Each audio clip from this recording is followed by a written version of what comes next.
And hey there! After a long break, I am KashCast, or Adam, and this is the KashCast, a laid-back, animation-focused podcast where I interview artists, animators, and content creators about their work, life, and interests. With me, I have Izzy. She's an animator, illustrator, compositor, among many other roles, and has worked on various projects like Long Gone Gold, Hell World, and Super Bowser World. As someone who has obviously been familiar with her for a long time now, I'm very happy I finally get to talk to her. Izzy, do you want to introduce yourself? Hi, I'm Izzy. I'm all the things you said.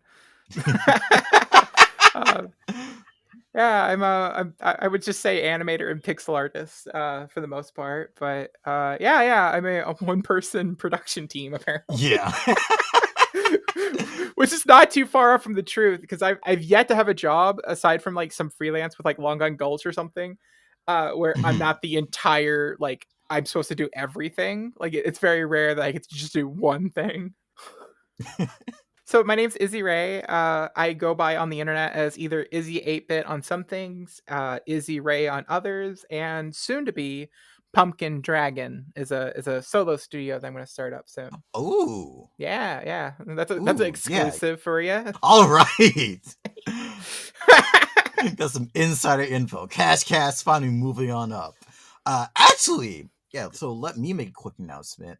So we're on hiatus for a little bit this whole show because for the most part it is a one-person production. No, it's not. I'll just make the announcement. I'm finally in the industry. Well, I've been for a while actually, Whoop, whoop. but yeah. At the time of this recording, I am a production assistant on Disney's KIF over at Titmouse. Great show. Really enjoying just like working with it. I think like we're officially like a week from premiere, and basically like most of the people I've talked to up to this point, if not just being a great conversationalist in general and just like a great person, has directly helped me in some way in order to get to this point. So all the people here, great people, go support them, and I'm very happy to get to this point. So again, like, thank you for listening, thank you for supporting. Very excited I can finally say I am indeed like working on a cartoon. That's fine. And goodbye to my sleep schedule. Oh my god, you joke, but like I've been up. I was telling you before we started recording. I've been up since like 2 a.m. or 2 o'clock in the morning, and it's now like 1 o'clock. So I've almost been up for 12 hours today already.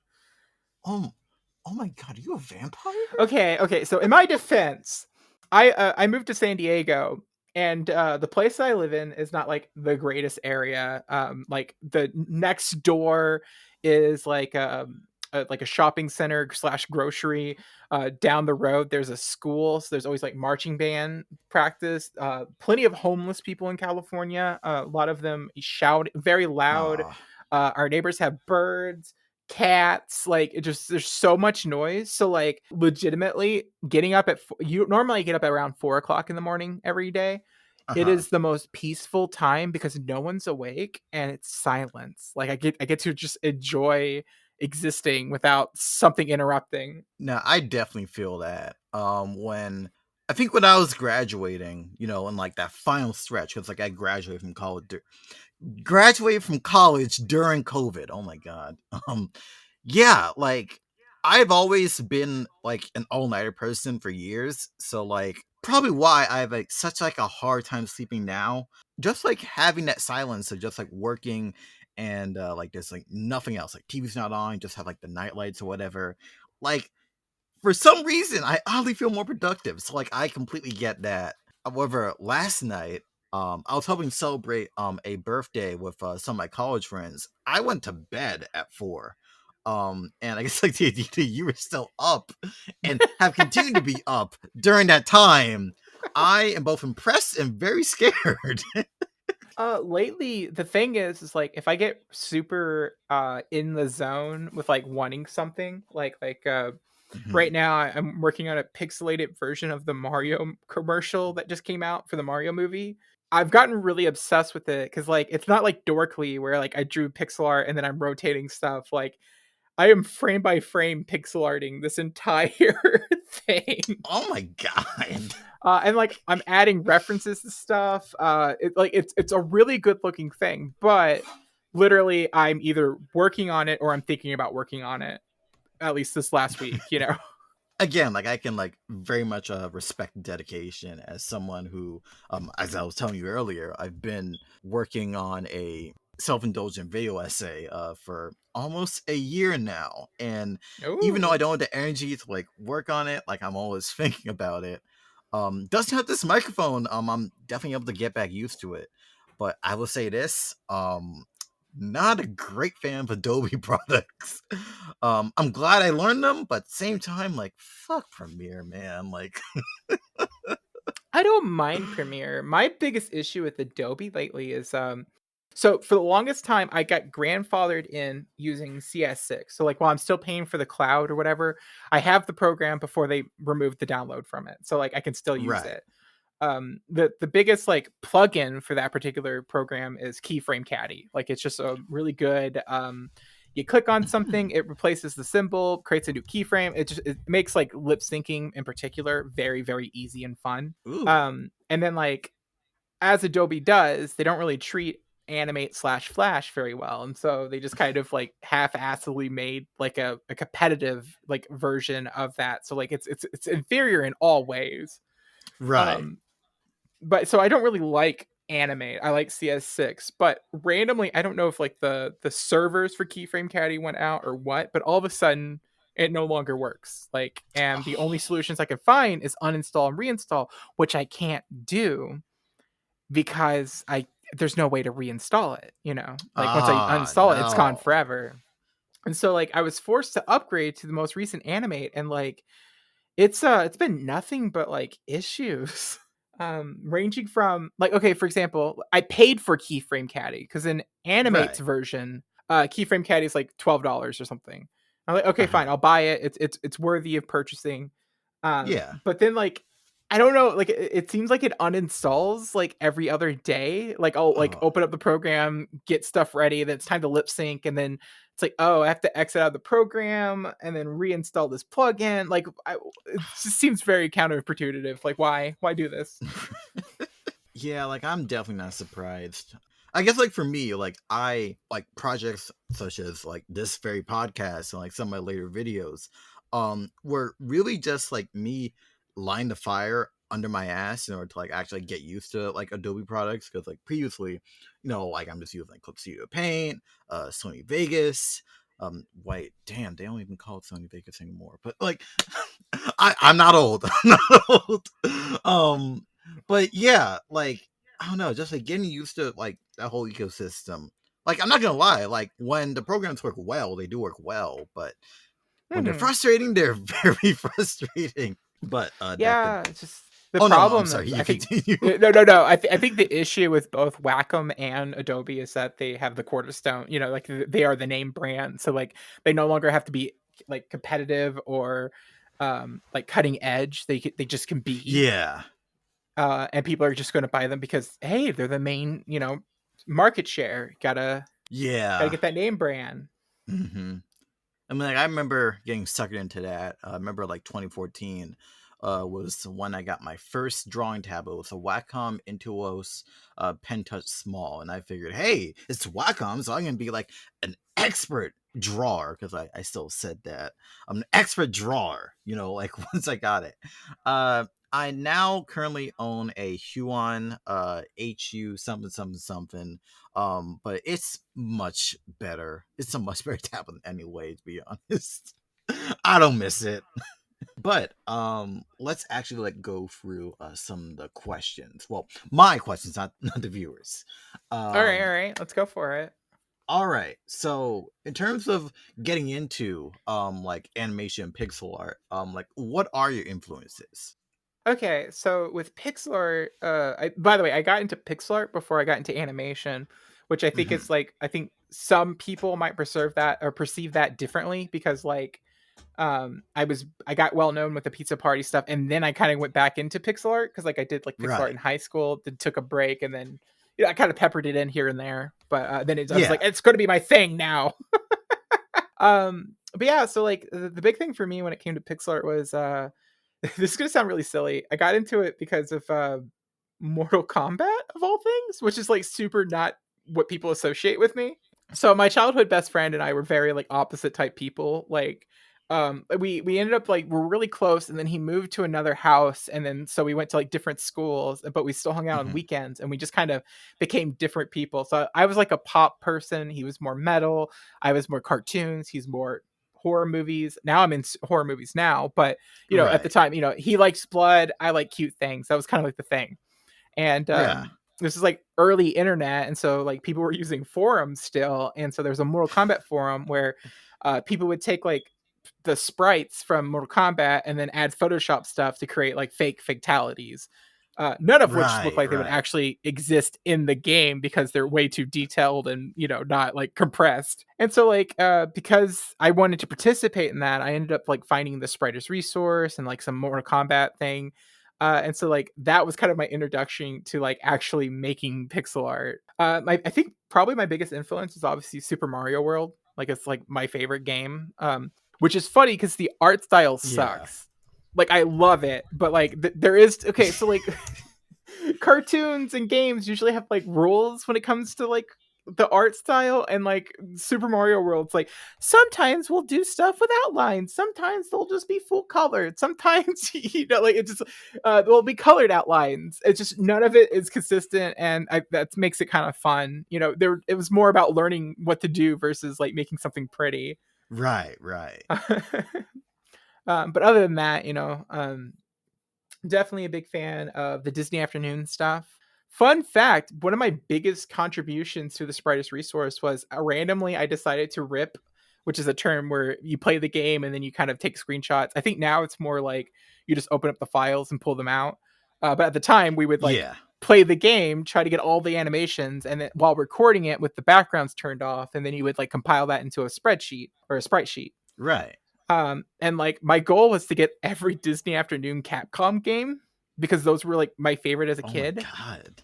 Yeah, and so like majority of the DuckTales, Darkwing Duck, Chip 'n Dale Rescue Rangers, Tailspin, Aladdin, like a lot of those are just me ripping them. Oh my god. um, That's sick. which is the coolest thing is that the DuckTales remastered game used the sprites I ripped because I had used a very specific pea green for the background color, and I noticed it when the behind the scenes thing. I was like, I recognize the color on the guy's screen. I was like, that No I ripped way. that. I helped. Wow. Yeah, yeah. But as far as animation itself, I think Mhm. probably the biggest inspiration, I think everyone could see is Steven Universe. Yeah. I really like I always gravitate towards more streamlined designs already. So like I don't really like overly complicated designs. Both because I'm a lazy animator, I guess, but also just streamlined stuff like Batman the Animated Series looks more appealing to me than say like a lot of the more modern like super detailed comic book movies because, Yeah. again, I just gravitate towards less lines look better to me. Yeah, yeah, I agree. Like, I think for me, it's like obviously, like in terms of, like action movies, like I don't know, like Batman Hush or something like that. Like, it's good, but to me, if I'm thinking about like superheroes, especially like DC stuff, I'm gonna think the Bruce Timm style. Like, it just Mhm. yeah, just like so stylistic. It's like iconic. So I completely agree I on was gonna that say front. iconic, yeah. Yeah, but also, I definitely obviously Steven Universe has had like such a huge impact on me, so I'm not surprised that it would be like an influence on you as well. I think like for me, definitely in a different way, but it's like again 2014, but like that was when well, one, I was active on Tumblr at that time, which could be a could be a red flag for people who have been online for a while. But that was when, I was like, checking out like crew blogs and like seeing, like model sheets, and, like being introduced to, like, a lot of stuff that, like I kind of take for granted now, especially considering where I am. But it's like, you know, obviously like that show itself, like the art direction, like, mwah, like I don't care, like whatever, like rant or like a vague Twitter thread that like Twitter synthesizes like call it a bad show. Like I like it, and that's the most important part because it's my show and I'm right about everything. but but more importantly, like you know, especially as I look back, like everything everyone like put into that show. Like I just admire it like on a personal level and like an artistic level. So again, sidetracked. Apologies. Oh, okay. Anime projects. So when working on anime projects, what have like some of your roles been? And for people who might not know, can you describe them and some of your responsibilities? Yeah, everything. Like I saw this question and I just responded with like just screenshots of either the credits from my previous employer slash production sheets, and you just see my name everywhere. Yeah. So okay. So previously, I worked for a studio called Animeme Studios. They work on Yo Mama and Animeme, two very low hanging fruit things. It's mostly just taking stuff from the internet and adapting it into animation.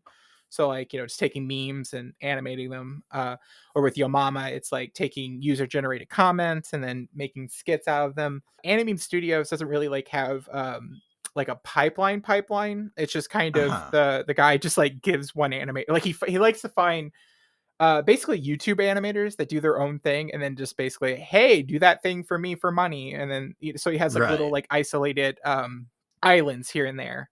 So for anime, I literally was let's reference Chucky. So one of the things that was really exciting about anime, and the thing I was the happiest working on the entire 12 years I was there, was I got to write a Chucky parody. So Ooh. like I mentioned, I like horror, and I really got into Chucky once the new TV show came out. Like I don't know, something about it just like it's my new jam. It's one of my hyper fixations. And so I also like Furbies, and I thought it'd be hilarious if Chucky was possessing a Furby instead of a good guy doll, and that's kind of where that spun off. And I got to write it. I directed it, meaning that like I took someone else's money and I paid other people to help me with it. Granted, I did like 90% of the thing to keep costs low, but Oh. I did have a animation assistant, and I also had a background artist. All And right. Angela, shout out to Angela. She's one of my favorite people I ever worked with. She's a fantastic background artist. She adds so much to the project. Like I'll be like, here's the thing. So she's like, hey, can I add this, this, and this? And I'm like, yes, you have a good grasp of what I want. You're awesome.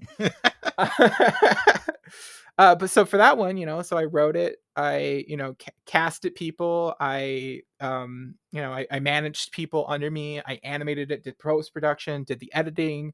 Yeah, it's like I just like literally, this is a almost 3 minute short, and I think my version that's coming out in a couple weeks uh, is going to be over 3 minutes. And for the most part, the short was made in like a month by like essentially like three people. Well, two and a half. The animation assistant didn't do as much as they were very slow.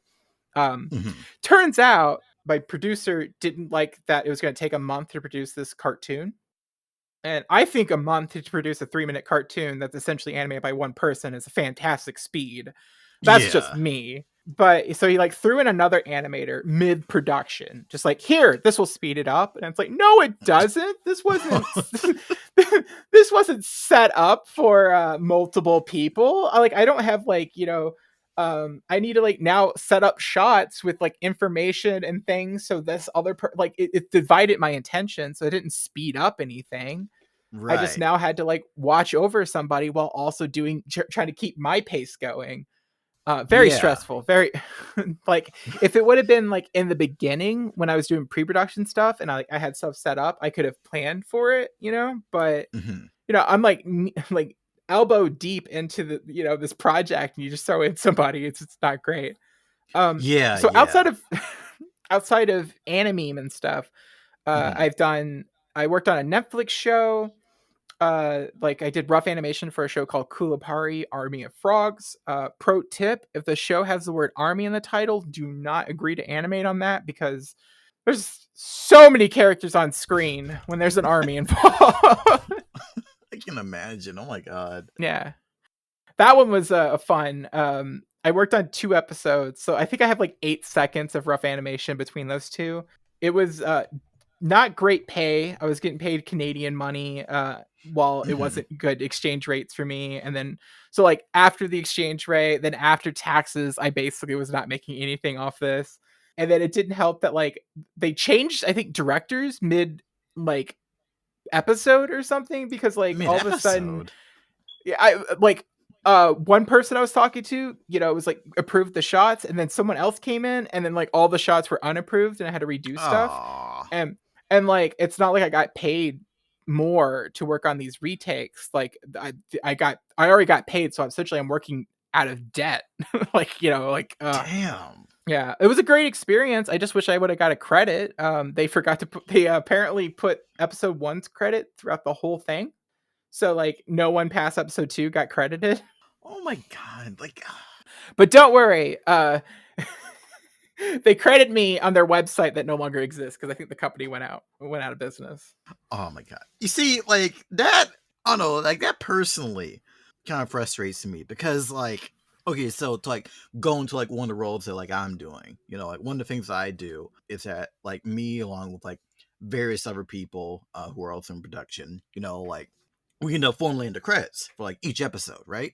So there's like multiple phases of like checking things, make sure we get like the right department, making sure like no, we probably credit someone who like worked on a certain episode, making sure that it is spelled properly in the draft, making sure it's spelled properly like in like the draft for the video, for the credit sequence, like each pass, passed on to people, and it's like you're supposed to have like people on the same page checking that. So it's like to just like paste like episodes one's credits like every freaking episode, like I can't even say it's like an instant mistake. That just seems like boneheaded. I'm sorry. Right? Yeah. That was because that was like my first like industry credit too. So like I didn't Oh even get the no. like I didn't get to do the thing where I got to take a picture. So that sucked. In fact, legitimately, the first time I got credited by my chosen name was Long on Gulch. Like pretty much everything else has been uncredited. Like so this isn't please this, but I've technically worked for I did a TV spot for one of their TV shows. But it was like a weird NDA ghost project where publicly I can't talk about it, professionally I can. I don't know. I've heard mixed things. I've heard some people say that like it's that seems weird and that's not like a usual thing. Usually NDAs only last until it airs. Um, Mhm. but I don't know. So I've been too cautious not to talk about that one too much publicly. Yeah. Because it was a ghost project, I also didn't get credit for that. So like both of my big industry jobs outside of Long on Gulch has no credits. Definitely seems like a handful, I can tell you that much. Oof. Yeah. And then Long on Gulch, I did cleanup animation. 2 minutes of it is me. So like was your experience enjoyable for that project? Oh, I loved Long on Gulch. It I feel a little bit bad because I was like stressed out at the time. Like I wish I would have like done more quickly. But like yeah, I loved working on Long on Gulch. It was one of those Mhm. things where like I think it's the first like project that I like worked on that like I 100% like was on board for. Like I was a fan of the project, like not to like talk shit about my previous employer, but like yo mama, there's no substance. There's not really anything to really like latch onto and like be a Right. fan of. And so like with Long on Gulch, this is a passion project between like two people that I met through a podcast I used to be part of. And like they're amazing. They Yeah. do great work. So getting to like work with all these like really cool indie slash like industry people was like a dream come true. And I still cherish it. Like I have a shrine to it above my workstation. Oh my god. Oh, it's just like I have the rawhide figure, some of the Kickstarter stuff, two of the posters from the Kickstarter. Like, so it's just kind of like all together as like a little like, hey, remember this happy moment of time? But nah. That's definitely rad, honestly. Oh my god. Um, I was about to mention. I don't know if I can actually put that in because we don't have it yet. Um, communication. But yeah, Isn't it okay. fun? Get to talk in secret. Yeah. I actually learned more scope for this podcast. No idea. But okay. So speaking of working on projects, do you find it easy to have a balanced life of working on projects as well as living a personal life? Like, how's your work-life balance? I woke up at 4 a.m. to work on a pixel animation this morning. No. I do not have a good balanced life. I'm very much an all and nothing type of person. So like, if I'm super into it, I'm going to put all of my time and energy into it.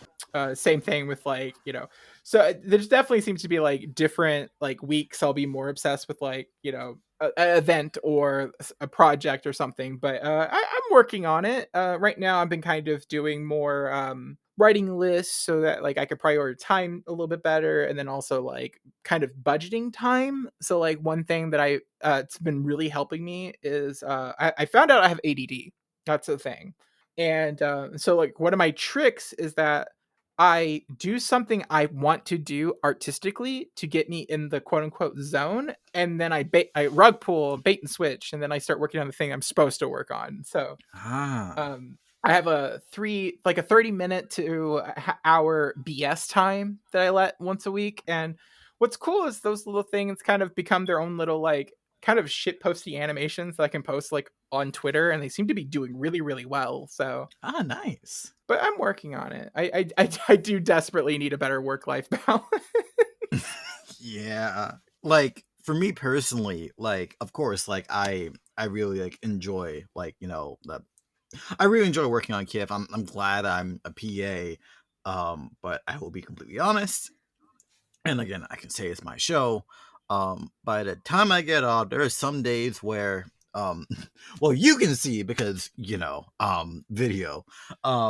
But like this bed, like right here, I just fucking face plant. Like, I'll be completely honest. Yeah. And it's like, I don't know, like I know like various people who have like other hobbies like outside of animation, like other podcasts, like Twitch streaming, like video gaming or whatever. Even like actually having like an IRL physical social life. I'm like, how the hell do you people do it? I don't understand it because, like, for me, so again, I get up at 4 o'clock in the morning typically, Yeah. 4 or 5, at the latest 6, because our cats, wake us.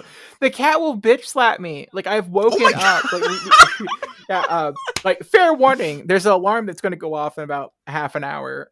That's their food alarm, and that's just so they leave us alone. Because otherwise, Right. there was like a 3-month period before we finally got the system going, where at Hmm. like 3, 4, 5 o'clock in the morning, I will wake up to a cat sitting on my chest and her like using her paw to slap me until I wake up. Oh my god. But yeah, I can't believe Jim Davis was actually completely accurate with his comic, huh? oh my gosh, I've learned I like cats. That's a thing I didn't know before. Big fan of the cats. Have your experiences being online and making art been affected by being a prominent trans slash queer person? So the weird thing is that if you're a trans person with eyes on you, you're automatically an advocate. Like you don't get a Yeah. choice. So like you have to like perform public a certain way because otherwise you don't want to be one of the bad transes, if you know what I'm saying. But no, like it has a little bit for sure. But I don't really know too much. So like my online experience, I get a lot of support. People seem to be pretty jiving with what I'm doing, Yeah. who I am as a person. And like I don't know if it's affected my jobs yet because I was with Anime for 12 years. So at the time, I came out and my producer basically like made it about him, like, oh, I'm bi and I live in West Hollywood and blah blah blah, like just like, all right, cool. Uh, so beside that, like the only real change that happened was when I started thimming up my voice. He started explaining animation to me more, like animation techniques, and that's wild because he's not an animator. like like like I'm the expert in the field here. Like, anytime he needs to like talk to somebody about animation, he used to like, I need you in a quick call, and then like I have to like translate, what people are wanting to him and things. So like for him to start like trying to like tell me these rudimentary like animation things, I guess he like maybe tried learning or something, but literally as soon as I started sounding feminine, was all of a sudden I was getting man explained, and that's so funny. Like it sounds like a joke, but I kid you not, like this legitimately happened. Like legit, just like a flip switch. I mean, a switch flip. Oh my fucking god, what's up with me today? But yeah, so I don't know. I do have concerns about it. The world seems to be extremely more hostile towards us. However, oh, this is actually really, really cool. So our background artist, Angela, shout out to her again. Angela's a queer person, and she was a background artist for Animeme, and then she's also working with me with my new endeavors and stuff. And she only applied to the Animeme position because she saw I was the one that posted it. And so like I became a safe space for queer people to apply because they knew I exist, I was there. So like I would, they would have at least one good person to like interact with. And I think that's kind of cool. So like it hasn't really affected like me, but I think I've affected other people, which is neat, like being out there and existing has affected a lot of people's lives in ways that I could not it's very rewarding, it's very awesome, but it's also a little scary sometimes because like people are changing their life trajectory due to me, and that seems like a lot of responsibility. We talked a little bit before we started that like Yeah. being an online person, having a following isn't just about posting stuff and people reacting and getting attention. It's also about like cultivating people and Yeah. like trying to set a good example. Like when you're a quote unquote influencer, you influence people, and Yeah. that's an important thing to remember. Right. So I'm glad to know that for the majority of the people who've come in contact with me, it's been a positive experience. I've definitely gotten a lot of transphobia, mostly from like, I honestly didn't experience transphobia until the Pizza Party podcast, which, I came out on the podcast. Yeah. But it's usually just like weird, obsessive people that like are just like comment the same like transphobic thing every episode. Yeah. But I mean, if that's the worst thing, I've been pretty lucky as far as being an online person on the internet. Not a lot of harassment or like drama. Like the biggest drama was the whole pizza party imploding on itself. I mean, like, I'll say this, like, in terms of like you being an influence, like, I don't know, I think the whole thing started in like what 2014. I was in high school at the time, and now look at me, I got the dreaded they them pronouns. So I did it to you. That's my gremlin voice, by the way. Oh my god. Okay. So speaking of it, one thing that's really annoying, because like there's certain expectations for trans people, like by not trans people, but other cis people. So like I need to sound a certain level of femme for people to treat me with respect sometimes in certain spaces. Like yeah, like I get that. if you're not trying hard enough, but like also all my funny voices are masculine sounding, and I'm kind of sick of like sectioning off a huge part of my humor because it doesn't align with what people say is feminine, Right. So like this kind of just like doing like gremlin voices or weird shit, like it clearly goes right back to, oh, that's a masculine person, but I don't care, it's funny. I want to be able to emote.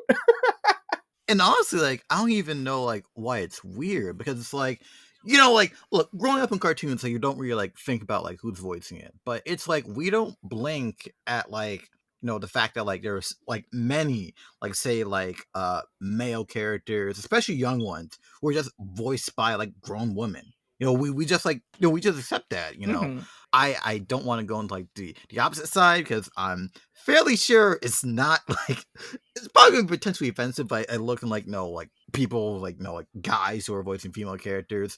Hopefully not. It's a whole other can of worms. I don't think it's but wrong. It's like, okay, well, okay. As a trans person, yeah. here's the past. As long as it's not, as long as it's not malicious, it's fine. So there's like characters like I think her name's Brenda from Gravity Falls, which is a guy, or Brenda. It's a girl talks Right. like this, like and Yeah. but there's never like an implication that it's a trans character, or like the joke is that it's just it's a voice you were not expecting, and it doesn't seem mean spirited, and the character's treated with respect within the episode she's in. So like to me that like shows, okay, so some people have different stuff. It's a normal piece, Or Right. probably my favorite female character voiced by a man is Dr. Girlfriend or Dr. Mrs. the Monarch from Venture Brothers, Of which, course. started out as a mean-spirited jab. I think someone was trying to say that, like, it's not because she's a woman, it's because she represents a certain person. I'm like, it's still a woman with a man voice, and she had an Adam's apple in the first episode she appeared in. So it is a trans Oh thing. my Yeah. god. But like somehow, like the two creators had growth, and like they I don't know, they took this joke character, and they do this across the board, like Sergeant Hatred, for example. They take these joke characters that only exist in the show for a joke once, and then they kind of expand on it and they grow, and they somehow become these like full-fledged lovable characters. Like Dr. Mrs. the Monarch is probably the most respected character within that franchise. And I mean, maybe it's because I've been hearing her for like 7 seasons or something, but like I kind of forget that her voice is different. Like occasionally I'll bring it up, but like Yeah. I don't know. As long as the character's treated with respect, I don't care how they portray it. So obviously, if it's intended to be offensive, then it's going to be offensive and it's bad. But Right. I don't know. And then that's a line that's really difficult to walk on, and it's not one I recommend in this current political climate. Be very, very careful. Absolutely. But yeah, like giving like nuance and dimension, like being able to like portray character properly, better late than never. It's very much appreciated. Here's the example. This is, sorry to keep derailing it, but this is kind of a fun little behind the scenes from Anime. No problem. So Anime really wants us to do, or they wanted us to do South Park stuff. Like, so I'm allowed to write, and they keep wanting me to do more edgier stuff, which isn't really my thing. If you've seen any of my work, like if you see the Chucky short, or if you see Super Bowser World, or any of my Mario things, my personal like storytelling is I love to referential humor that is a love letter to something. Like, right. I want to celebrate a thing I like, and I want the people watching it to equally be able to enjoy it. And so I don't really do cynical or mean-spirited. Right. But I was like, okay, so if we're going to do these like commentary cartoons that are like, actually like going to have something to say, I'm going to write something that's passionate to me, which was I decided to write a J.K. Rowling Harry Potter skit. Oh, I gotta hear this. Okay, so there's 3 drafts of the script. The first version, they're all pretty much the same up until a certain point, and essentially it's Harry Potter being like, it's like a sorting hat. J.K. Rowling's the head of the school. She has the sorting hat. She's about to put it on Harry Potter's head, and Harry Potter's like, is this going to tell me what house I'm in? And she's like, no, it's gonna tell me what's in your chamber of secrets. Like, he just puts the hat on, and he's like, no, I'm not ready to come out. And then the hat's like, Harry Potter is trans. And then like Hermione's in the background going, headcanon confirmed. Like, and then Harry Potter like magically becomes a woman, and then like there's a quick title card that's like Harriet Potter and the Nasty Novelist or something. It's supposed to be like sped up Harry Potter music, and then oh my God. It's like J.K. Rowling refers to Harry as the boy who changed instead of the boy who lived. And it's like, I'm going to protect my students from people like you. And it's like, someone's like, by protect, she sealed all the bathrooms. Now we have to crap in front of her, kind of like taking the bathroom bill stuff and combining it with J.K. Rowling's weird obsession with like making characters shit their pants. Oh, God, I can't believe I forgot about that. Right? And I thought it was genius to combine those two things. And so like, she's like, yeah, she sealed the bathrooms, and now we have to like magically poop. It's great. And then she's like, I find it very dignifying. And then she just shits, and then like again, very South Parky. Not my style normally, but she like force chokes Harry, like lifts him into the air, and it's like I'm trying to remember little pieces of it, but I know there's a part where it's like, oh no, so she force chokes him and she poops on herself or whatever, and she's like, that's so gross and unnecessary, like men in the or girls' bathroom, or like adult men. And it's like, well, Moaning Myrtle's like 40, and you don't care about her being in the girls' bathroom. And like Moaning Myrtle like comes out and like just like a the shaky eye like back and forth, and like Homer Simpson's goes back in. Like, like into the bush. Yeah. And then the thing that so this is where the 3 different versions change. So And the reason why I bring this up is because we were talking about media literacy and like how things can mean one thing but intended to be one thing, but the audience can interpret it a different way. So I wrote this thing trying to be as edgy as possible, and so essentially I have J.K. Rowling blow up Harriet Potter. There's blood everywhere, and like the kids, like the other kids are covered in blood, and then like J.K. Rowling like turns to them and it's like, "Don't you feel safe now?" like as like the blood's like covering her face and stuff, and like like it. Everyone loved it at Animeme. Like this is the first time I had not gotten a single note from the producer, who normally likes to put his fingers in stuff. Like he likes to make at least one change to feel like he was part of it, Mm-hmm. And like no notes. So I'm like, okay, so Harry Potter, I'm going to get a trans actor. Like I refuse to like put a cis person in this role. And so like the trick now is finding a trans actor that doesn't mind doing both masculine and feminine voices. Usually they like to do one or the other or something in between. Right. And I send it to a few people, and everyone's like, I will not be part of this. Like, you blew up a trans person on screen in this political climate. No. And I was like, okay. So, like, for me, I thought J.K. Rowling killing a trans person, being covered in their blood, was a very potent metaphor for how she's kind of conflating like sexual assault stuff that she had with a completely like a cisgender man with like trans people, and she's legitimately activating harm. She's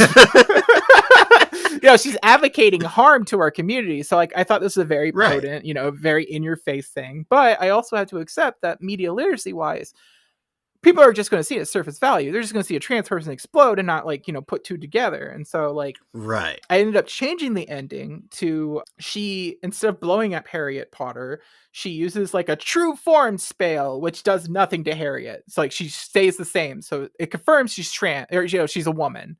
Nice. But then she's like, no. And then she like shoots again, trying to see if, if it works. And then Hermione jumps in and goes, ally, bitch. And like, and it ricochets and it hits J.K. Rowling, and she like loses her nose. So she resembles Voldemort. There was a Matt Walsh reference too. There's a point where J.K. Rowling goes like, I will not listen to any male about gender. And then like Matt Walsh walks on and goes, women are just walking vaginas. Too bad they have mouths. And then she's being like, I like that. That's what I want to hear. So the second version ends with like Harry Potter or Harriet just being like, you know what? No amount of academia, erotic fan fiction, and personality quizzes is worth this. I'm sorry, but fuck this franchise. Fuck you, and fuck that guy. And it's like Matt Walsh, and Matt Walsh is like, oh. And then like they walk out. And then I have J.K. Rowling like turn to a mirror that's like next to her and just like, have I become the villain in my own story? And then like I debated on either one of two endings. Either it's a Twitter notification goes on and she's like, hashtag fuck trans people, or it's just out of nowhere the Sorting Hat's still there and it's like, yes. just unexpectedly, like so like I wrote that draft and I sent it to Animeme, and I explained, I was like, hey, I sent the voice, I sent it to voice actors, no one will touch it with this because of this. Explain media literacy to the person, and then here's my alternate cut. It's trans positive. I feel like most people come out, and the one thing I didn't want to do is harm J.K. Rowling in these shorts. Mm-hmm. Like, I wanted to attack her position and not necessarily her. I mean, obviously there's still some pot shots because she's a terrible person. Yeah. But the response, so keep in mind there's like 2 paragraphs of me explaining why I made the changes and why this is better, and my producer responds with, what if J.K. Rowling turns into a snake and eats Harriet Potter, completely defeating the whole point of like not killing the trans person on screen. Like, did not like. I realized he liked the script not because he loved the symmetry, the symbolism and stuff. No, he liked the script because it was violent. Like it was South Park. Like, yeah. I wrote a third version that's instead I think like J.K. Rowling explodes in it or something, and then like. I think I ended it with like Harriet going, like she kills J.K. Rowling, there's blood everywhere, and then like turns to the students like, hey, sorry for my transgressions, and then like both Oh my Harriet and god. both Harriet and Hermione jump in the air, freeze frame like classic sitcom, but like all the kids are so like mortified, like you know, they're happy, but like everyone else is covered in blood and sad and stuff. And then like I had like a producer credit pop up where it's like executive producer Zach James, my old producer. It's kind of like he's a very narcissistic, egotistical man. Like, so I sometimes I will like, we'll throw things into the stuff, kind of like a tongue-in-cheek, kind of like teasing him. Like for example, he always mentions how much he smokes weed, like that's like a thing. Like for a bit there, he inserted himself into Yo Mama, and every time he had to like you know, it's some kind of reference to the fact he smokes weed. And so we wrote into a script once where it was like, Zach says I smoke weed, crowd applauses. And then like we like extended it to where like there's like stock footage of like crowds like cheering and stuff, and it was clearly like this and like Zach interpreted it as like, this is awesome, how about this? And so he like he did like music on the side, and so he like put one of his hype songs, he's like, now add this to it. So like, it's No. completely not getting that it's a joke, but instead he saw it as like an opportunity to hype himself up. It's so funny, so freaking funny. Oh my god. Like the whole whiplash of it, like granted, I'm like very bad at like describing clips, but it reminds me of that like one moment from DuckTales 2017, where it's like one of the characters just like burst in, just like dancing to "All I Do Is Win" by T-Pain, and it's like, look, I just don't. Yeah, you get it, you get it. And it's like, you know, like obviously, like that inadvertently like, made for a funny joke, but I can't believe, you know, like he didn't get it. You know what I mean? Okay. No, I will not go into more stories. There's so many of them. Next question. All right. Okay. So my next question is, have you had any interesting experiences due to existing not only as professional working in animation, but also being adjacent to animation fan spaces for so long? Yeah, despite having a little bit of a falling out with the Pizza Party podcast, it did open up a lot of doors for me. I got to network with a lot of really cool, bigger, you know, animators. Specifically, my favorite, as we talked about before, was Long Gone Gulch with Zach and Tara.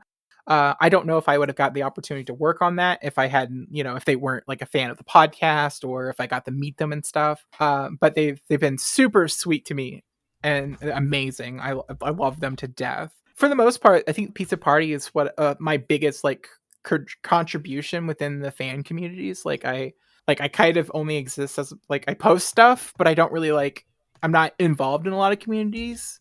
I'm starting to now. Like I've been added to a couple of Discords because, like, you know, I've just had my entire world rocked from what we talked about before we start recording. Yeah. So to get some sense of normality and stuff and a sense of community, I've started joining some art spaces, which is pretty nice. Cool. Yeah. My next bullet is not only like an addendum to that, but also just like me, like personally needing advice.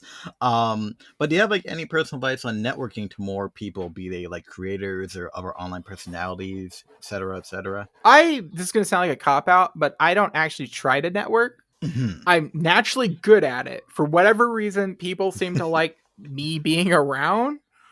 I think it might be just I'm a very authentic person. Like I don't really like to perform certain things or code switch. Like obviously, like I had like a teacher persona when I was teaching, or like I have a professional side and I have like my raunchy side when I'm private and stuff. But like for the most part, I don't know. I put stuff online and people seem to gravitate towards it. And you know, the same way I find other people. It's just really cool that sometimes I'll watch a YouTuber or discover a new artist, and then you go to the thing and they're already following you on Twitter, and it's like, oh, what the fuck? What? Why? Why? Like how? Where'd you come from? Like legitimately, it happened like twice. I can't remember the first person, but the second time was YouTuber Mud Dry Bread. He does like a lot of like Pokemon challenges and stuff. And I really got into his content, and I was like, you know what? This guy seems pretty cool. I'm going to follow him. And he was already followed. Like, no, he followed me while I was watching one of his videos. Like that was a weird like thing where I was like, check my phone. I'm like, oh. So I guess just be authentic, and then also don't like try to be relatively self-aware. Like don't approach people for things. Like if you want to be someone's friend, authentically reach out to be a friend. But like if your entire motivation to talk to someone is either because they have some kind of connection or they have like an industry lead, that we can smell it. We know when people are being authentic and when people are like wanting to legitimately be a friend, and you're not fooling anyone by like being manipulative like that. So don't. Yeah. So that, I guess that's, and then just also, respect boundaries. Just know that like, everyone's human. People have stuff. Don't expect like, unless you like hit it off, you don't expect to have like daily conversations with people or like overshare too much, like. Yeah, I don't know. I guess it's like, for me, like, even if someone who's been chronically online, sadly, like the whole transition that we had like during COVID, like a lot of spaces that previously probably weren't accessible to people, because they were like either primarily or exclusively like, physical, like opened up. But, Mhm. I guess like trying to like get this position from like, college person who had a bit too much free time trying to like start a podcast with their classmates, just to like, talk bullshit, to a production assistant. No, it's a hell of a trip, to get to this point. But there's also like Mhm. no real like guidebook. I mean, like, learning skills maybe, but like socially, like, nah, at least not for me. But I'm glad that like I stumbled into this position pretty well, at the very least. Which is great, by the way. Congrats on getting like your, because I saw that like Kate Kate Snog, I don't know how to pronounce her last name. I never heard it out loud. No worries. The storyboard artist that like when I first met her and when she was on the podcast, she was a PA for I think Ben 10, Yeah. the Ben 10 reboot. And now she's like kicking ass doing storyboards. So, Yeah, I think it's she's on Invincible now. It's like, oh man. And see now, look, I know like I'm like fucking like 25 in August. I shouldn't be saying, yeah, I feel old. But it's like it's so surreal because like no, obviously like I like discovered Katrin, or rather I knew of her like through like her Katrin. appearance. I'm calling her Kate Yeah. like an idiot. Okay. In my defense, before I sound like a person that doesn't like know people, I go by like I'm a very visual person. So like if someone changes their avatar on any social media, they're a new person to me. Like it throws me completely off. Like I No, I completely get it. But yeah, it's but like I interrupted. No, it's okay. No, it's like, it's so surreal because like, like, people that I've like kept up with, you know, mostly through the podcast, but some of it, like through like my own experiences, like being able to like be in like certain positions now, like I even like know of them or like they're even my mutuals, like, no, really surreal. Like, they're gonna yell at me for mentioning this. But friend of the show, Jared's Pat, we're having conversation, and I forget the context, but we were just like going on about like old like internet culture, or whatever. And I remember this like old like animation, like someone animated like Brent Frost's like old cover of the Dr. Mario theme, right? Because I remember I like love that loving, video. yeah, I remember like loving that shit when I was a kid, Yeah. right? Then so it's like another night, like going for like my old YouTube favorites. I look at it and it's fucking Parker Simmons. And it's like, huh? The Mighty Magiswords TV Kyle. Yeah, Kyle Carosa, I love Him. that guy. Yeah. Like for the longest time, he was the one piece of crap person to me. Oh my god! Have you seen? You've seen that video, right? Hey, oh, hey. One Piece, motherfucker, One Piece. Yeah. Oh, Shanks, the friendly chippy sweep. Step in time. Oh my god, Christ! Oh my god! Like Kyle eventually like followed me and added me on Facebook and stuff, and like I just remember going to like my online friends, be like, the one piece of crap guy. He follows me. Like that was my fangirl moment. Oh man, like I feel like for me, and now this is weird because like I know like there's like a non-0% chance like the people I mentioned could listen to this. If so, hi. But I remember the first time I met like a lot of people was at the Titmouse holiday party last year, and I remember like my old video that I had done on Magical Friendship Squad. Wasn't a Titmouse show, but like decent amount of people worked on that, and I saw like one of the animators was like Aaron Cowdery, like cool dude, but then I looked up his name and it's like, oh shit, that's the guy who made Sonic Not So Unleashed. And like as a young Sonic fan who grew up in like, well, I wasn't born, but someone who grew up in like the mid. You were not born? Were you made in a test tube? Not like that. I have questions. No, I mean like as a quote unquote 2000s kid, I wasn't like literally born in the 2000s. Like differentiating years is weird, but like my point is, at like that time, like third grade, fourth grade, like that was like the shit. So like I'm like not surprised at all that he can things like glow up, but he's like probably like, the coolest person that I met at that.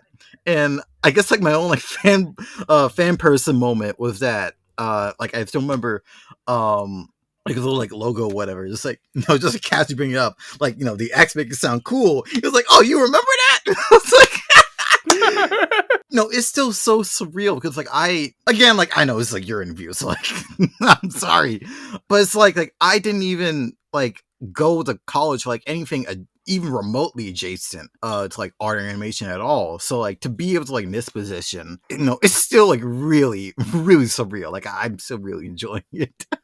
I love it. That's awesome. Well, that's my little fangasm moment. Let me see. So we got one more. So the looking for work phase isn't really something that many animation industry hopefuls know much about.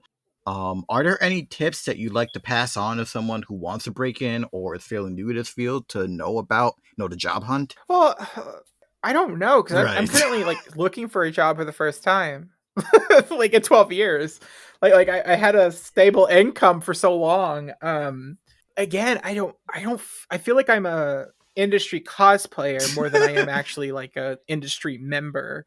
Because like I have credits, like I have legit IDMB credits with like Long Gun Gulch, the thing I mentioned I'm not allowed to Netflix and stuff. So it's like I'm technically industry, and I have a lot of contacts. Like once I lost my job, there's a guy that I'm really good friends with that like directed a fucking Disney movie, and he like messaged me like, "You're very talented.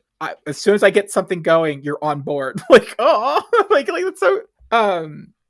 So like like I have connections, they're there, I don't know how to I don't know, I don't want to come off like I'm using somebody type of thing. Yeah. Like so I feel like a little bit of a fraud when it comes to the industry question type stuff. But how I got my job with Animeme was mostly just posting stuff online. Like I think people like if you post your work out there, people will naturally like gravitate towards you, especially if it's like good quality stuff, consistent stuff, or has something worthy to say. Like I think those three things are really big. So like for me, I tap into nostalgia a lot with my pixel art. I just take like things that like make me happy and animate them, and then it seems to also resonate with other people. And because of that, I have a combination of like fans, followers, and also peers like following me and stuff.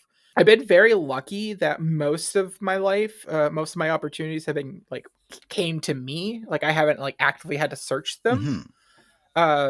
And it's just luck, and that's honestly it. Yeah. Probably a little bit of luck and being a little personable person. I think someone described me as always trying to make sure someone feels included, and I think that goes a long way. Yeah, definitely. But yeah, so real advice: work on stuff you're passionate about. Let that guide you to what you want to learn and do. Like if you do passion projects like fan art or fan animations or fan games, what you're doing is that you're learning. You're learning what to do and not do in those particular settings. Obviously, if you're working in a like professional gig and there's like a little bit more where you're kind of learning to be tailored towards that group, you learn a little bit more. Yeah. It's higher stakes. But like I think just like showing that you're able, like demonstrating that you're able to go from start to finish is a huge thing. Yeah. I don't know if a lot of people can do that. So, and then always be mindful of others. Oh, this is a big one. I on the Chucky Toy Story short, I've been so like it's finished like 2 or 3 months ago, and but like I'm about to re-release it with like a remastered version where like I went through and I'm like redoing the compositing, fixing some animation errors, and just like trying to make it the best thing because it is a passion project. All right. But like the hardest thing was editing the files of my animation assistant. I swear, I don't know what their logic is when it comes to files. Like, I don't know how to describe this to non-animators, to someone not in the program, but like typically if I have layers, say like animate the eyes, mouth, head, as separate layers, I normally have those kind of like in a hierarchical thing, like eyes, mouth, head, neck, body, arm, et cetera, et cetera. But like this person, just the layers were random. Like the outline for the hair that's behind the character was like for some reason above everything else, but then the coloring of it was on the bottom. Oh no. It would almost be easier for me to restart this file. So essentially my advice to everybody, if you're working in a team, please be mindful of how you set up your files. Like if you know someone else is going to be touching your files, label them correctly, organize them, like, don't be a little gremlin. Yeah. But yeah. Just because it might be, because like for me, I'm a sloppy person at first. So like what I'll do is I will make all the assets, make the rig, just quick key stuff, not name any layers, just and then after it's done, I go back and I name them and organize them and stuff. But just don't be someone else's bad day. Yeah. Like don't add work to other people that don't need it. So just be careful of that. Yeah. I think like recently, like I've started like helping out with storyboard conforms, and I definitely agree.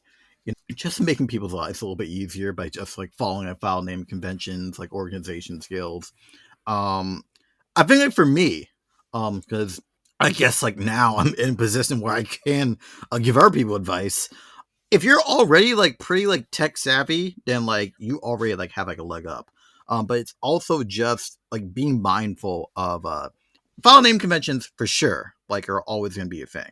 So if you're able to like follow that, like be organized, like managing like your own stuff, I think I'll also definitely say if I can like give out anything, it'll probably just be again, like you were saying earlier, just starting to like organize your own layers. I feel like if you're able to like get into the habit of like being more organized with your own stuff, even if like you're the only person who's gonna see your PSD, it'll be easier if you jump into like creative position and like getting used to like however a project like handles their assets. So very, I don't know, it's like very like a thing that like not a lot of people like even think about.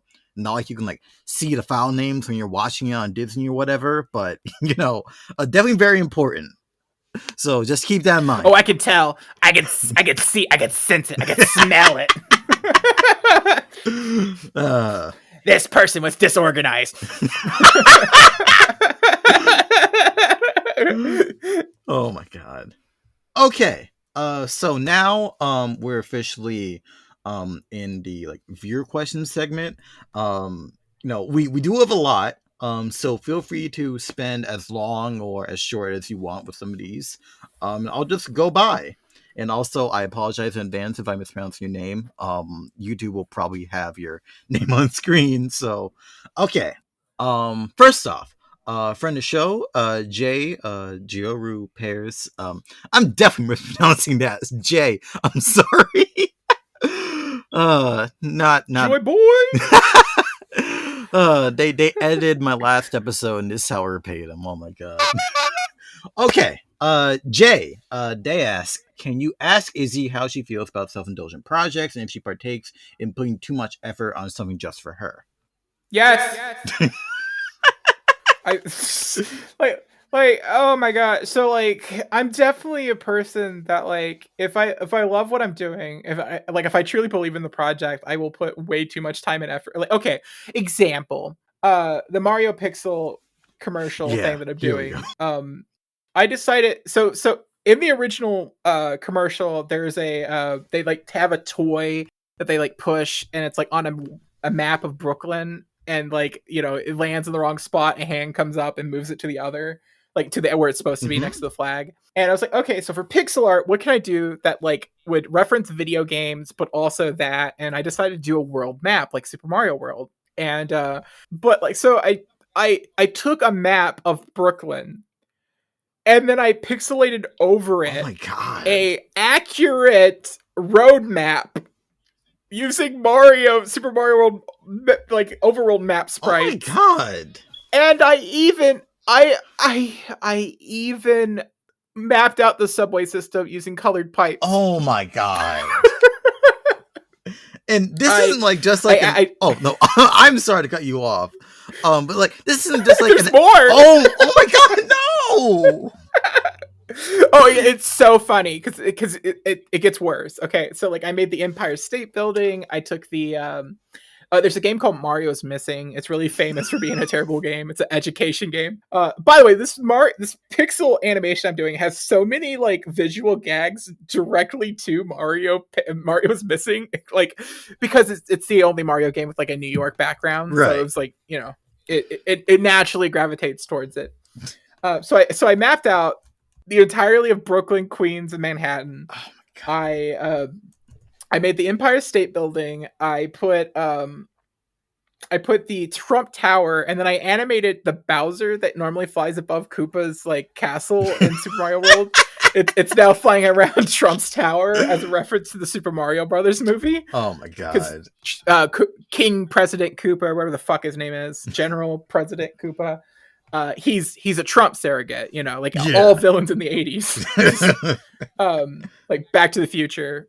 And so I have that, but then and the thing that I wanted to do was mode 7. So like I took these 2D planes into After Effects. Oh my god. And used the 3D camera, moved stuff, and so like now it's represent. It looks like, you know, Doom or Star Fox or something. Oh my god. And so, but the camera is so zoomed in that like only like generously a fourth of what I made actually appears on screen. None of the pipes, none of the buildings. So I stopped caring about it being accurate and moved Trump's Tower into the shot so that they could see, even though it makes no sense location wise. Right. But that's how I spent a day mapping out Brooklyn, like getting way too familiar with the state I've never been, like, you know, New York, for it to not even appear in the actual thing itself. Oh, like. Man.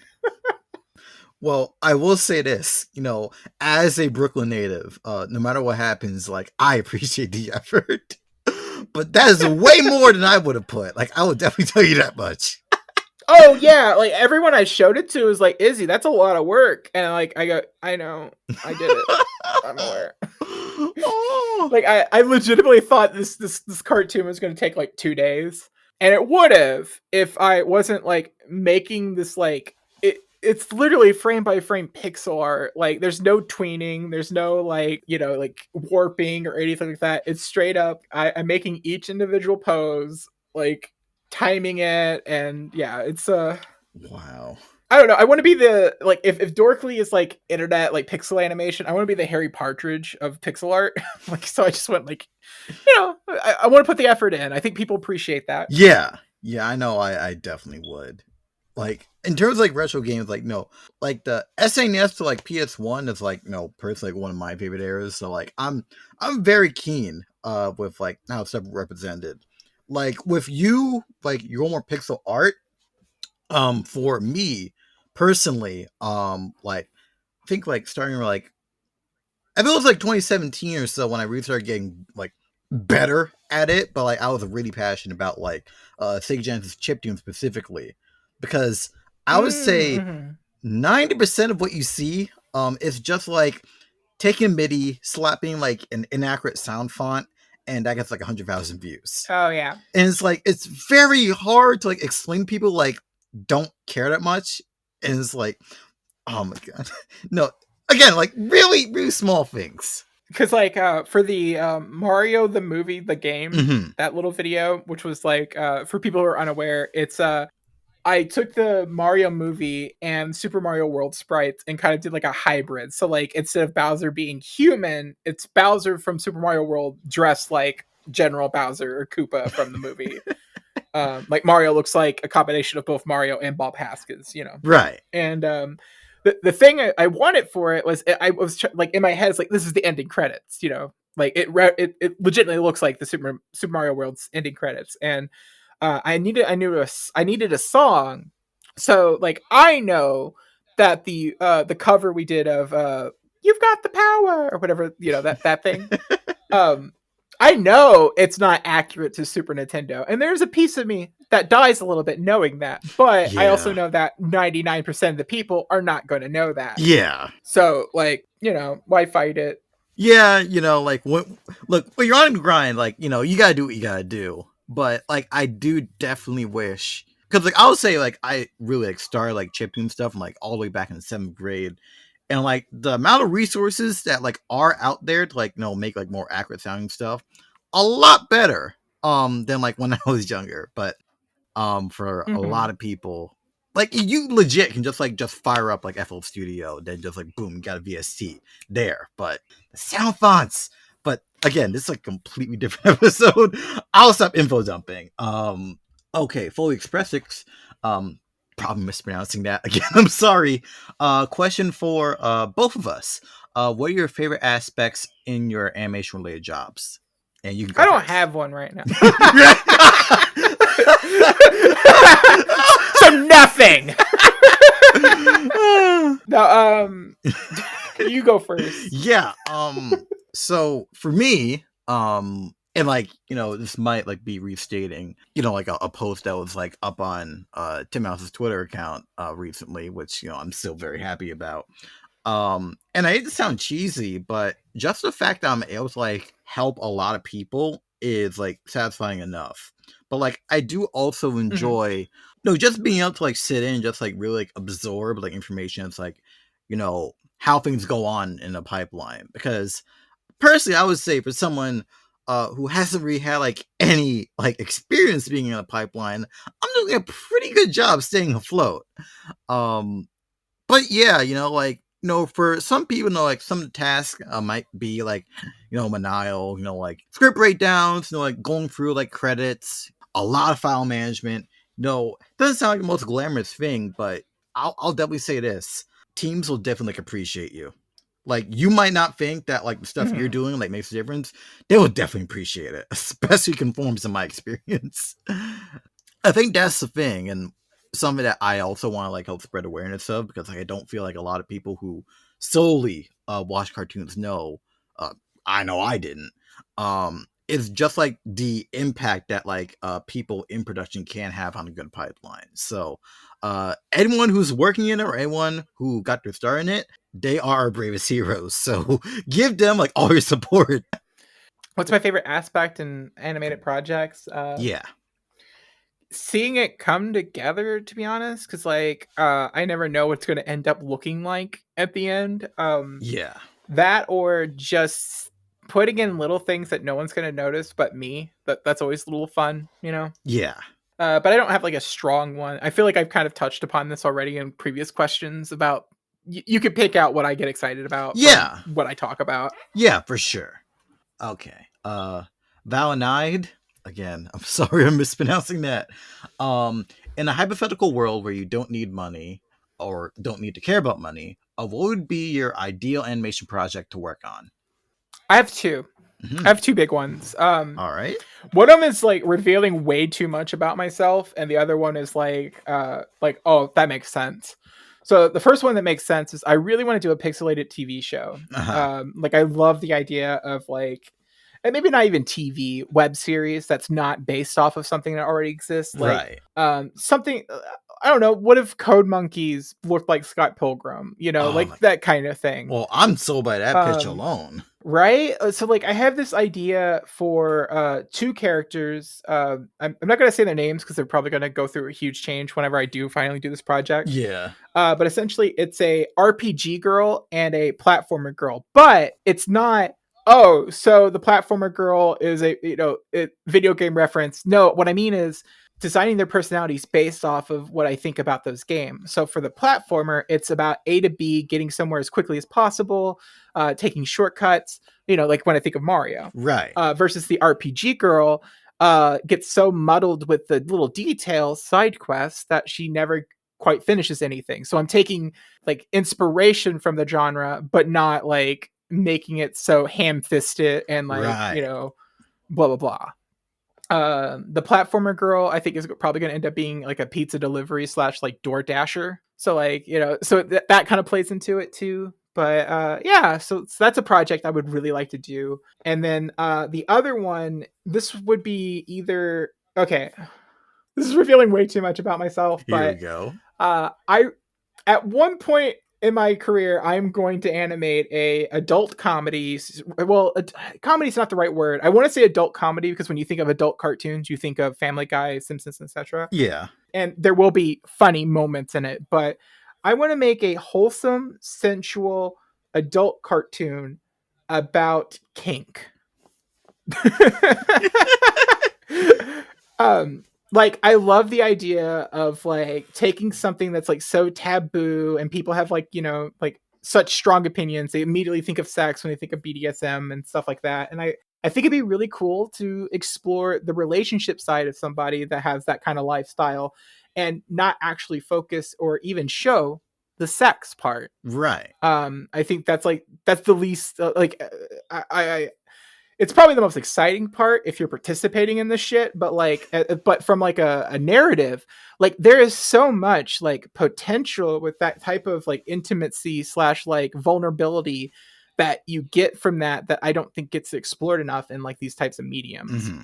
Yeah, that's how I made a show about sexy kink stuff, not sexy. I mean, hey, like, I'd be interested. Yeah, I feel like, adult cartoons, like, well, first off, like, they don't have to be a pigeonhole into comedy, but also just the idea of, like, exploring subjects like that, that should be, like, like, fair game, It's definitely original. I will say that. And you got my interest in both your projects as well. So, hopefully, yeah, no problem. I hope, like, both of them are able to, like, evolve in some form. Like, I'll definitely keep tabs on it. Yeah, well, I have concept art. I've showed it to a few people, and like some artists I really respect. I won't say their name just because whatever. But yeah, an artist I really respect, I showed, and they responded with, "Izzy, this is your strength." Like, and that was like so like like. Because I have like a series of sketches / like finished drawings of like my two OCs that I don't really talk about too much because they're more comfort characters. Right. Because I really love drawing characters in like intimate moments, not necessarily sexual, but intimate. So like cuddling or like hugging, kissing, and things. Like I love that human connection and being able to like take a bunch of lines and convey that. Really cool. You get it. That answers the question from before. That's my favorite animation aspect.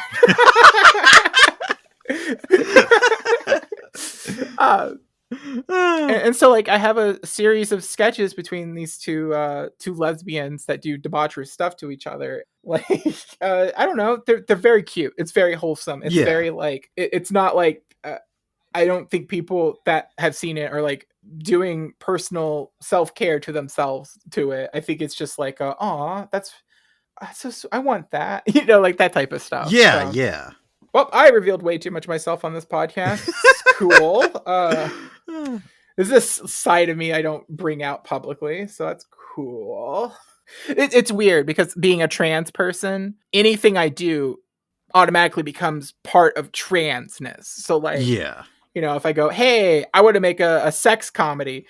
Oh, trans people are all sexual deviants. Look at this example, My God. Yeah. But no, I completely respect it. No, anything that you want me like, just like mention after a show, like I'll do that. I if I'm aside from the one job I had, the NDA, like legal reasons, I wouldn't be saying stuff if I wasn't comfortable. I have brought it up in public once or twice already, so it's not like people don't know. Oh, okay. All right, cool. Yeah. Okay, so Shade X says, what is an anime project you worked on that you are the most proud of? And do you have any future plans for your recent media review channel? Okay. I think the media review channel might be dead. I hate to say it. I know I keep like making stuff and then stopping. Mostly just because when I started the channel, it was a self-care. I I was burnt out on animating, and I wanted to still like, participate in animation in some form. So I thought like talking about cartoons that are media. So like I was going to do Chucky videos and Trick or Treat, and then like Scooby and blah blah blah. That was a way for me to have a creative outlet when I didn't feel like drawing. Yeah. I had such a rough mental year last year, and but now I'm animating again. So like it's really like if I could afford an editor, it'd be easier, because then I could just write and then say the things, and then someone else does the hard time and extensive parts. Yeah. Yeah. So right now I might do one video for sure, which is a Super Mario Brothers live action movie and why it's actually accurate to the lore of Mario. The world needs it. The world needs it. No, okay, like for example, in that movie, people are like, "Oh man, this has nothing to do with Mario." And I'm like, "Well, okay. In the original Mario game, Bowser turns people into blocks. So every time you hit a block and it gives you an item, that was a human or a toad that is giving you a power up in the hopes of helping you save the kingdom." What happens in the movie? Koopa turns the king into fungus, and the fungus keeps giving Mario and Luigi items and directing them, helping them. That's 1-to-1 Mario. Damn, I never even thought about it like that. Most people don't know that little tidbit because it was in the booklet. But reading this economy? Yeah, there's just no, I'm sorry. Like me and Jim, we're gonna do a podcast about the Mario movie, and like I was explaining this to him, and he was like, "This opened my mind." This is just like my main question, but are you and Jim still gonna do a podcast? Yes, yeah. So like we've recorded one. I don't think it was very good. We're figuring out each other. So there's a possibility that we don't do a podcast. Instead, we do something animated or something. Okay. Like I know me and Jim, out of all the stuff that happened with the pizza party stuff, me and Jim are very, very close. Just even during the MomoCon stuff, maybe it's just because we had like a similar age, compared to the other youngins. Yeah, so like me and Jim we're close. We care a lot about each other. I might, if I didn't lose my job, I had plans to visit him in New York at some point. Oh wow. Yeah. It's just he's a really good guy. I really respect and love him a lot. Yeah, so like if we don't do a podcast, which might not be the right fit for us, we did a podcast previously because and the reason why we're not trying to like bank off the pizza party or anything like that, like this podcast, if we do start, it would be its own thing, and it's literally designed to be an excuse for us to work together. Right. Like we're both busy people. I had a job and a career, and then like he had he has a family and stuff, the filthy breeder. And so like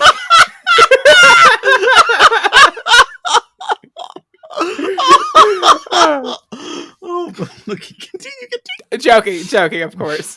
But like he's we're busy, and so like having something to work on together where we feel productive, and say like his wife doesn't get angry that he's doing stuff he shouldn't be doing, like he should be focusing on his life versus like hanging out with a friend. Not that might portray his wife as his wife's cool. Just to clarify.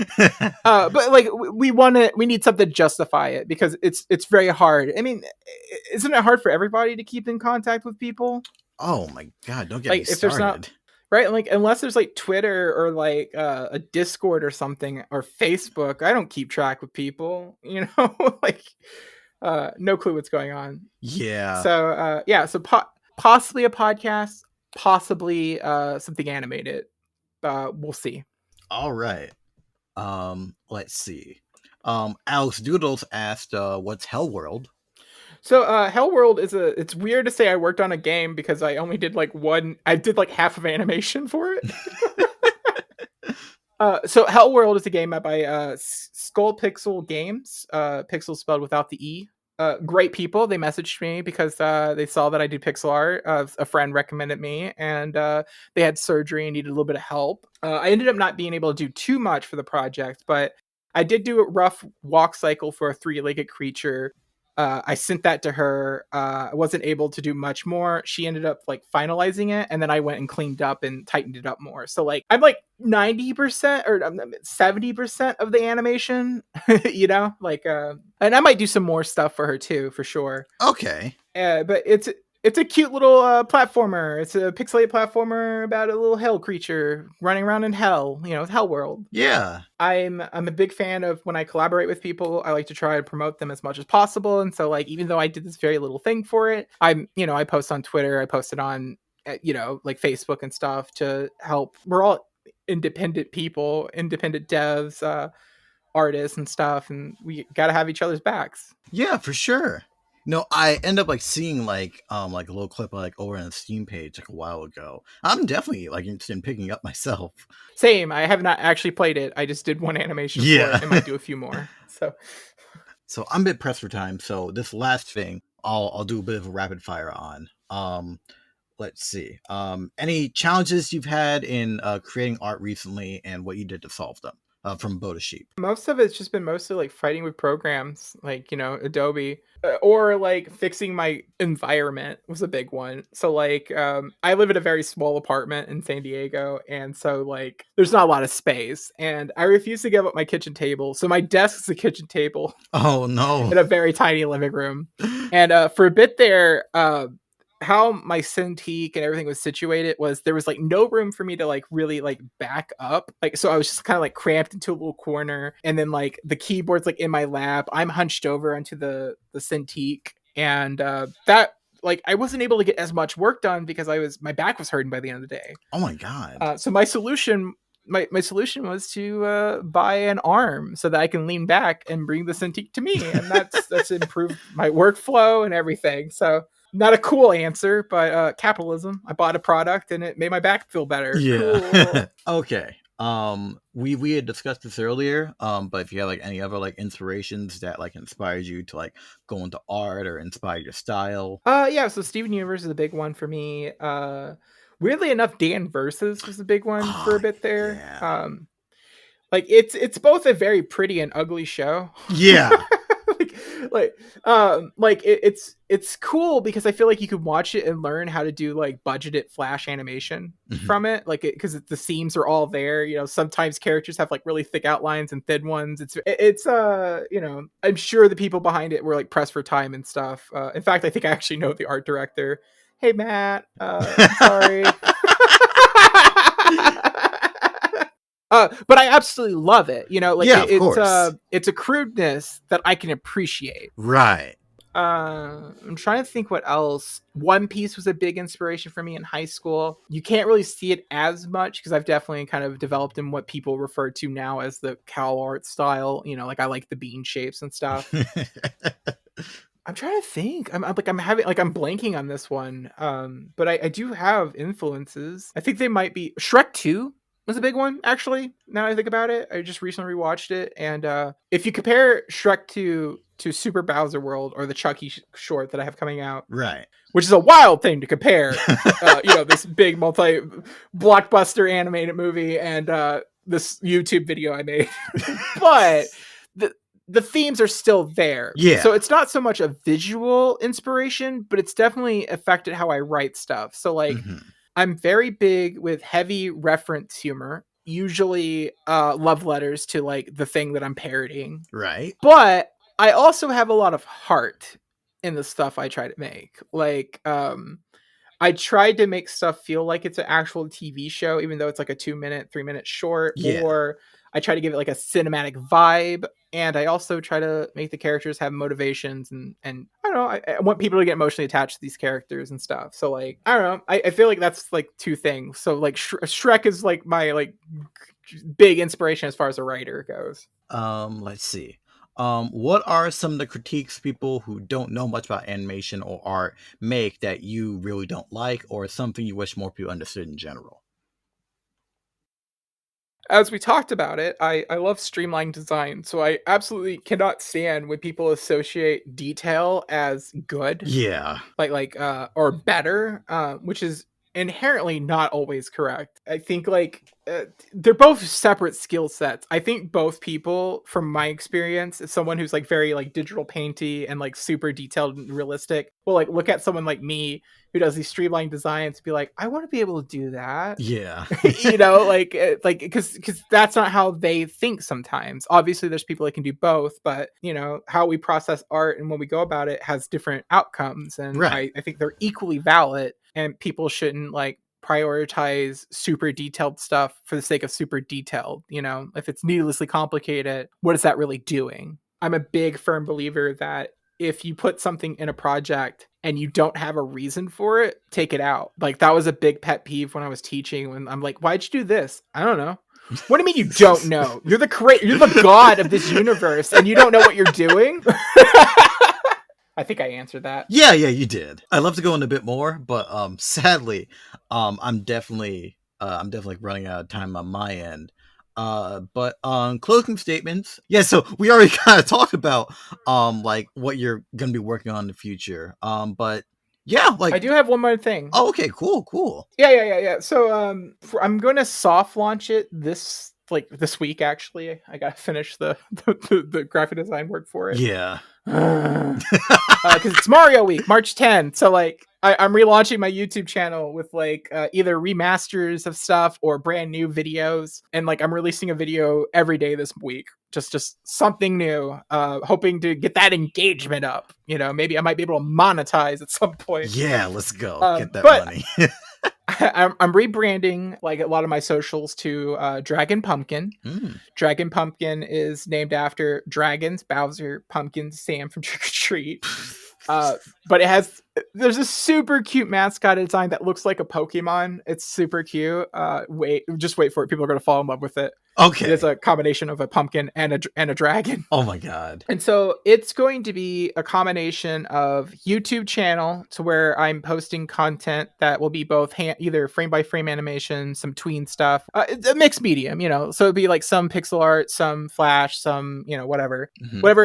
Just to show example, like it's going to be kind of like a portfolio catalog of content. And the main goal of the company / like brand name is to be a work for hire studio, so like a sliding scale type of animation. So like if you're someone that like is a smaller YouTuber that doesn't have too much, I won't go like super low. I won't make it to where I'm not eating, but you know, I'm going to charge them differently than I would charge, like, say, if a corporation messaged me or something. Right. And yeah, so like that's one thing I'm really excited about, because I essentially was running Yo Mama.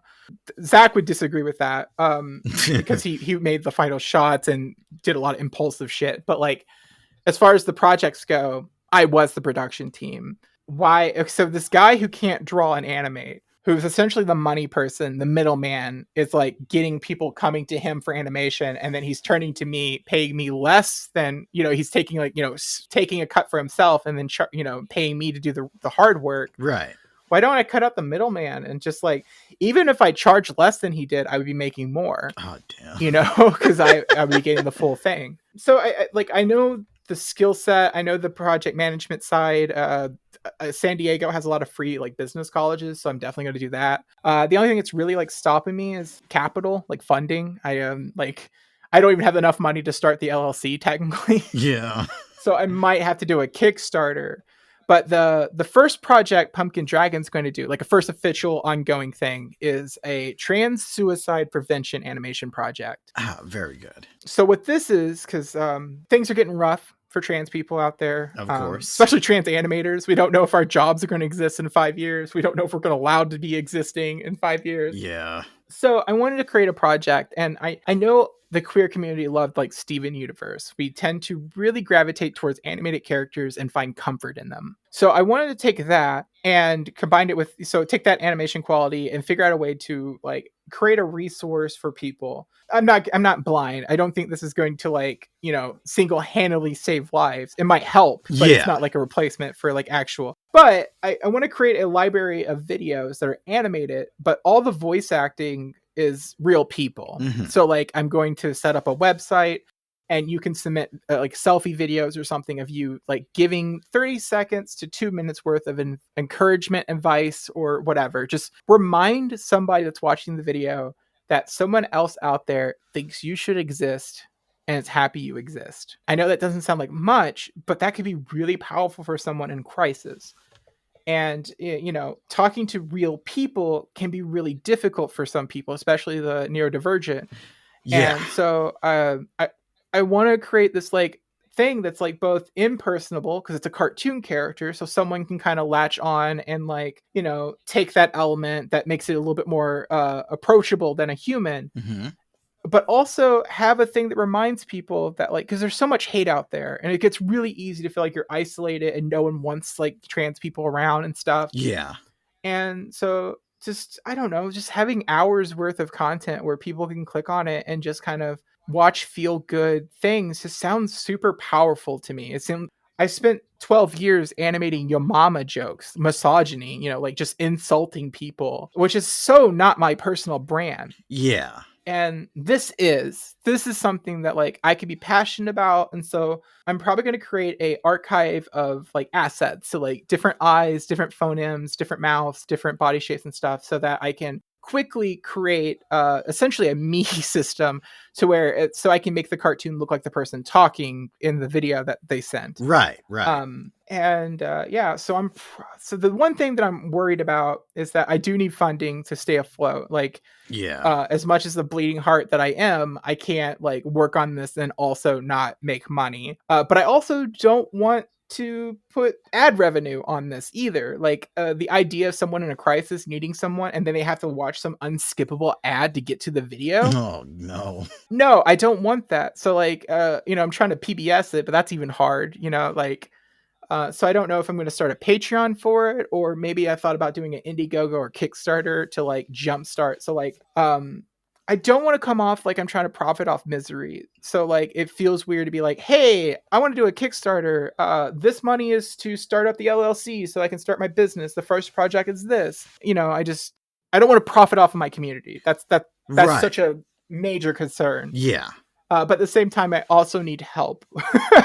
So it's like, but yeah, that is a project. Regardless if I get funding or something, I want to put something positive out into that world. And what's really cool is the first one I'm going to animate is my biology teacher from high school. Oh, nice. Probably the first human that I had a deep connection with. Like I felt 100% supported by this person, and I can't even say that about my parents. Oh, wow. So, so this particular, it's going to be really powerful. I'm going to cry, but.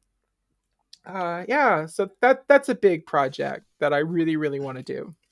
I hate to. And the thing went. Yeah, it cut out. And I can't hear you. Hello. Cool. Hello. Just I can't hear you. You can hear me. Just wrap it up. Let's do this. All right. But yeah, like all that is like really admirable. I'm really happy that I'm finally able to discuss with you. Like your background, your projects, everything. Obviously you are a really engaging person, and I'm just glad I was able to like spend time just like talk with you. And I think with that, this will finally be a wrapped episode of the KashCast. We're on like all your streaming platforms, Spotify, Apple Podcasts, etc. If you're on YouTube, I moved all the episodes to their own channel, KashCast Podcast. But if you are only familiar with my main channel, there will be a playlist, so you can just like easily click. But I will say, thank you all for all the support. I'm gonna definitely try to get more of these episodes out, and yeah, very much looking forward to 2023. And also, depending on when I get this out, just make sure to watch KIF, if you can. It's also coming on Mario Day, so now you got two things to check out. Like, I've been Cash, my guest has been Izzy, and... Okay, Izzy's audio died at this point, and so I'm taking over just to say she probably said something cool. Bye. We're just gonna both say, just take care, stay safe, wear a mask, and love and peace. All our listeners, we hope you have a great day. Bye!